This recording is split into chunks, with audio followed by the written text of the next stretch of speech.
ও কাকা, এই যে আপনি নল কিনছেন, পেপার নল, কি করবেন? ওষুধ তৈরি হবে। ওষুধ তৈরি হবে? হ্যাঁ। তা আপনি নল কত করে কিনছেন? গাছ হিসেবে না বান্ডিল হিসেবে কিনছেন? মন হিসেবে। মন হিসেবে। মন কত করে দিচ্ছেন? 100। মন 100 টাকা করে পেপার নল বিক্রি হচ্ছে, মানে কাকা কিনছে। তাহলে আপনি সব জায়গায় কিনছেন? হ্যাঁ। তা আপনারা যদি নল যদি বিক্রি করতে চান, পুরনো গাছের বা দেখা যাচ্ছে বাগান ভেঙে দেবেন, হ্যাঁ। সেই বাগানের নল যদি বেচতে চান, তাহলে এই কাকার সাথে যোগাযোগ, মানে আমার সাথে যোগাযোগ করলে কাকাকে আপনারা পেয়ে যাবেন। কাকা আমাদের ঝিনাইদহ জেলা, যশোর জেলায় সবসময় এই নলটা সংগ্রহ করে। তা 100 টাকা মন, মানে বিরাট ব্যাপার। চাষি পেঁপো গাছ কেটে দেয়, ভুঁইতে ফেলে দেয়, নষ্ট হয়।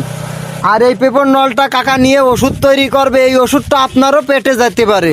আরে পেয়েছি, পাতাও বিক্রি হয়, পাতাও বেচতে পারলে আমার সাথে যোগাযোগ করবেন। এই যে পাতা বিক্রয়, মানে পাতাও তারা কেনে, তাহলে কোনো জিনিসই ফেলা লাগবে না। তাহলে চাষির কতই নিমির ডাল কিনি, নিমির ডাল কেনে। আয় যে আরে ডাল কিনি। কি কাজ দেখছেন, মানে কৃষকের কোনো জিনিস পড়ে থাকবে না। তা আপনারা এই ভিডিওটা সর্বোচ্চ শেয়ার করে দেবেন।